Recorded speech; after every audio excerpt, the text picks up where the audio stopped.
High বন্ধুরা, অনেকদিন পরে আবার ফিরে এলাম। খুবই ব্যস্ততার মধ্যে চলছে, পুজো আসছে, অফিসের কাজের চাপও বেড়ে গেছে। তো আশা করি সবাই তোমরা ভালো আছো।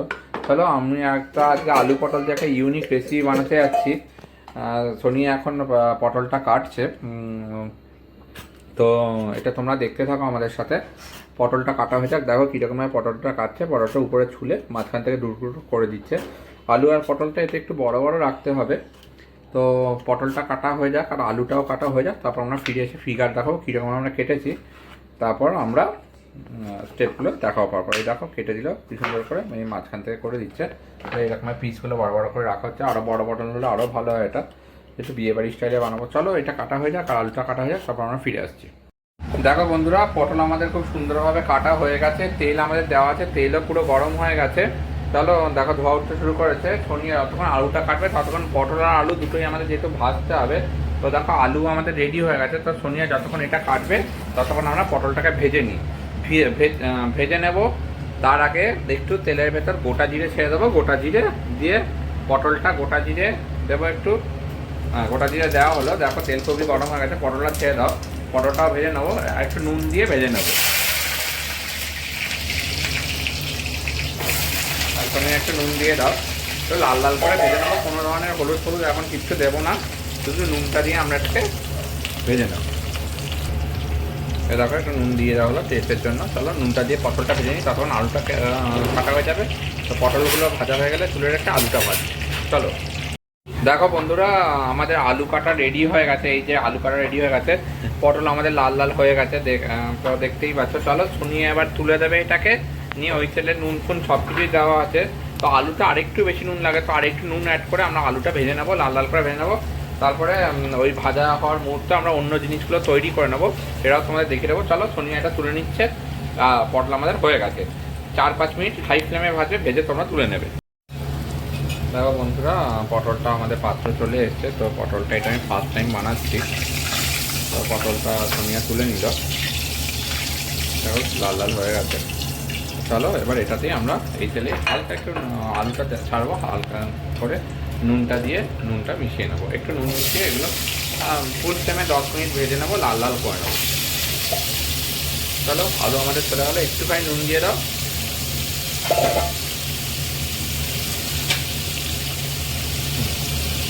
হাফ চামচ নুন দিয়ে আমরা এটা ভেজে নিচ্ছি। আমরা ফিরে আসছি তারপরে একটু পরে। দেখো বন্ধুরা, পটল আমাদের অলরেডি হয়ে গেছে, আলুটা ভাজা চলছে। দেখো কীরকম আলুর পিসগুলো করেছি, বড় বড় করে একটু চৌকানো চৌকানো করে, বিয়েবাড়িতে এরকম পিস করে। তো সোনিয়া এই দিকে দেখো কী কী করেছে। আর পনির কেটে রেখেছে, পনির আর টমেটো। এবার এই পনির আর টমেটো দিয়ে আমরা কি করব, একটা পেস্ট বানিয়ে নেব।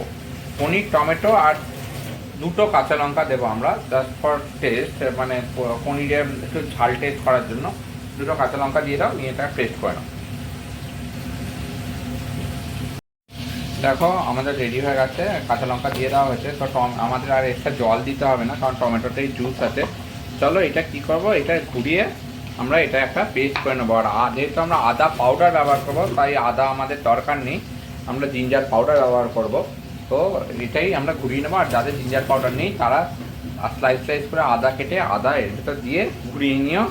মানে 20 গ্রাম মতন আদা নিলেই হবে। আমি যে এরকম পরিমাণ নিয়েছি, 8টা-9টা পটল আর 4টে আলু, তো হয়ে যাবে। আর পনিরটা ইচ্ছা করে আরও স্লাইস করতে পারো, যেহেতু এটা মিক্স করে পাতলাই হবে। তো চলো এটা ঘুরিয়ে নেওয়া হোক, ঘুরিয়ে নেওয়ার পর আমরা আবার পটাক্সে ফিরে আসছি।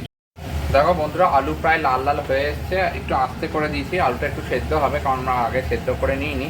চলো এখানে আমরা যে মশলাগুলো রাখবো এগুলো রেডি করে নিই।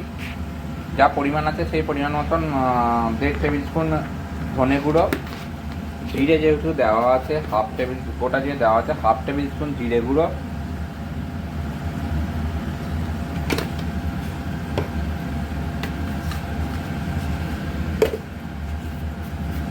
আর এটা আমার পার্সোনালি, এটা কাশ্মীরি মির্চ না, পার্সোনালি অপছন্দ হলো, যেহেতু বিয়ে বাড়ির মতন করছে এটা দিতেই হবে একটু। তো 1 টেবিল স্পুন আর একটু দিয়ে দাও, 1 টেবিল স্পুন লাল লঙ্কার গুঁড়ো, আর 1 টেবিল স্পুন কাশ্মীরি মির্চ, ওই যে কাশ্মীরি মির্চ দিয়ে দাও কালারটা একটু হওয়ার জন্য। 1 টেবিল স্পুন কাশ্মীরি মির্চ আমরা দিয়ে দিলাম। আর দিয়ে দেবো 1/2 টেবিল স্পুন গরম মশলার গুঁড়ো। নিয়ে এটা দিয়ে একটা মিক্সচার আমরা বানিয়ে নেবো। জল দেবো না, জাস্ট গুলে রেখে দেবো। জল দিলে কাঁচা গন্ধটা যেতে দেরি হবে। হাফ আরও কম হ্যাঁ, হাফ টেবিল স্পুন গরম মশলা গুঁড়ো। এটাকে আমরা এমনি মিক্স করে রাখবো, মিক্স করে এটাকে আমরা মেশাবো। চলো আমাদের আলুটা ভাজা হয়ে গেলে আমরা ফিরে এসে বাকি পদ্ধতিটা দেখাচ্ছি। দেখো বন্ধুরা, আলু আমাদের হয়ে গেছে, মানে 70% আলুটা সেদ্ধ হয়ে গেছে পুরো ভাজা। বিয়ে বাড়ির মতন তো আমরা 500 লিটার তেলে করতে পারি না, আমাদের 2-2.5 চামচ তেলেই ম্যাক্সিমাম করতে হবে। তো চলো, আলু আমাদের ভাজা হয়ে গেছে, দেখো সুন্দর লাল লাল হয়ে গেছে। তো সোনিয়া এটাকে এখন তুলে নেবে, নিয়ে আমরা বাকি ইনগ্রিডিয়েন্টসগুলো মিশিয়ে, দুটো ভাজার কাজটা আমাদের হয়ে গেছে, বাকি ইনগ্রিডিয়েন্টসগুলো আমরা মেশাবো। মিশিয়ে এগুলো আবার মিক্স করতে হবে। পটলটাও 70%, আলুটাও 70% আমাদের হয়ে আছে।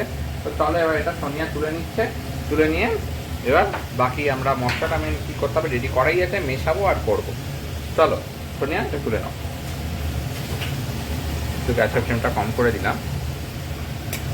চলো দেখো কি সুন্দর আলুগুলো, পটলগুলো তো ভাজাই ছিল, আলুগুলোও ভাজা হয়ে গেল।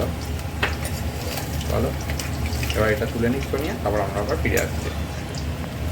বন্ধুরা, আমরা ওই তেলেই আমরা রান্নাটা করব। তো এখানে আমরা কোনো এক্সট্রা তেল মেশাবো না। আগে আমরা দিয়ে দিলাম একটা তেজপাতা। তেল প্রচণ্ড গরম আছে, তো প্রবলেম কিছুই নেই, তেল আমাদের গরম করতেও হবে না। হ্যাঁ, আর দিয়ে দেবো একটুখানি গরম মশলা, গোটা গরম মশলা। ধরো গোটা গরম মশলা চলে যাচ্ছে, লবঙ্গ, দারচিনি। চলো বেশি না। এবার মিক্স করব আমরা এই যে মশলাটা তৈরি করেছিলাম, তোমাদের আগে রেখেছিলাম, কাশ্মীরি মির্চ, লাল লঙ্কা এইসব দিয়ে যেটা তৈরি করেছিলাম। চলো এই মশলাটা আমরা মিক্স করে দিলাম। এটাকে আমরা কি এবার একটু মিশিয়ে নেব হাতা দিয়ে, একটু কাঁচা গন্ধ চলে যায়। তারপর আমরা টমেটো আর পনিরের পেস্টটা মেশাবো। কেমন? দেখো বন্ধুরা, মশলা আমাদের দেওয়া হয়ে গেছে। এবার দেখো চলে গেলে এবার যে পনির আর টমেটো বাটাটা, দেখো কি সুন্দর কালার হয়েছিল। তো এটা দিয়ে আমরা গ্রেভিটা বানিয়ে নেব। এর মধ্যে আমাদের নুন চিনি একটু দিতে হবে, তেলে অলরেডি নুন আছে। তো আমরা এইটা যতক্ষণ না তেল ছাড়ে, যে পনিরে প্রচুর তেল থাকে, তো পনিরে আর টমেটোর তেলটা না সেপারেট হয়ে যায়, ততক্ষণ আমরা এটা মিক্স করে তারপর আলু পটলটা এটা মেশাবো। তার আগে একটু চিনি আর দিয়ে দেবো একটুখানি পরিমাণ মতন নুন, সেটা আন্দাজ মতন দেবো। আমরা আপাতত হাফ চামচ করে দেবো। তা তোমাদের বারবারই বলেছি, তোমরা কিন্তু নামানোর আগে তরকারি টেস্ট করে নেবে, দেখবে কীরকম হচ্ছে, সেই হিসাবে তোমরা করবে। তো একটু মিষ্টি মিষ্টি হয় এই তরকারিটা। তো হ্যাঁ, হাফ টেবিল স্পুন চিনি আমাদের চলে গেল, আর হাফ টেবিল স্পুন নুনও চলে যাচ্ছে। যেহেতু আলু আর পটলে নুন আছে, বেশি নুন দেবো না, তো হাফ টেবিল স্পুন নুন আমাদের চলে গেলো। চলো এবার এই মশলাটা আমরা কষার ওয়েট করবো, কষে গেলেই আমরা আলু পটলটা মেশাবো।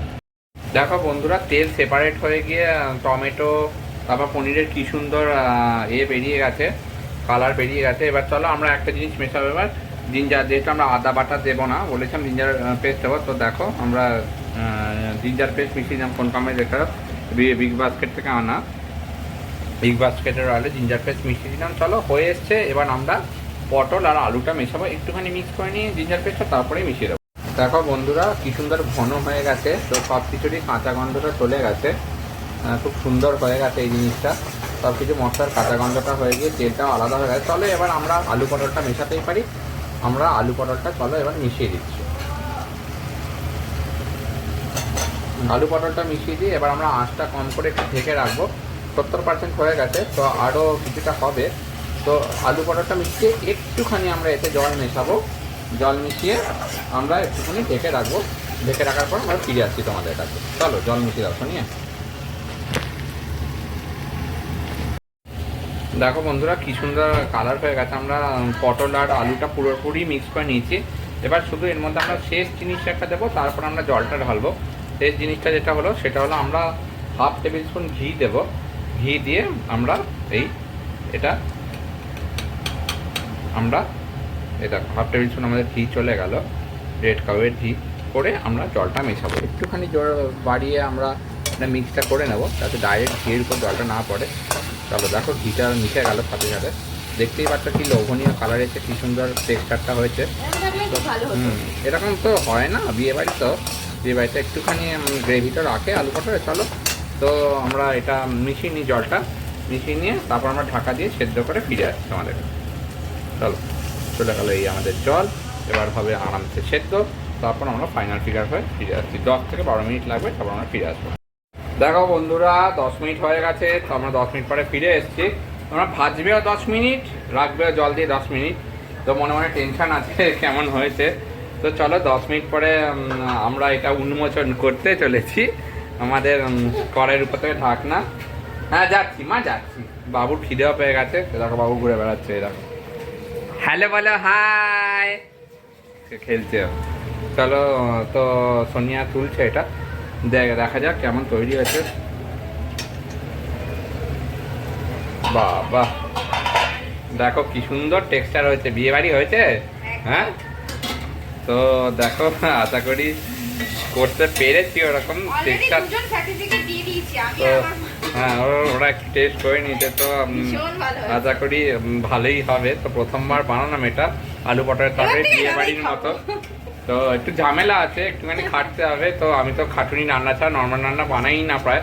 তো বানালাম, যে আলু পটলের তরকারি খায় না, এগুলো কিন্তু পনিরের তেল। তো আশা করি যারা খায় না তারাও এটা খাবে। তো চলো একটু বাড়িয়ে দিলাম, যতটা শুকিয়ে যায়। চলো এবার সোনিয়া তুলবে, সোনিয়া তুলতে চলেছে। তো টেক্সচারটা তোমার দেখাচ্ছি, চলো বন্ধ করে দাও। আমাদের সব সেদ্ধ হয়ে গেছে।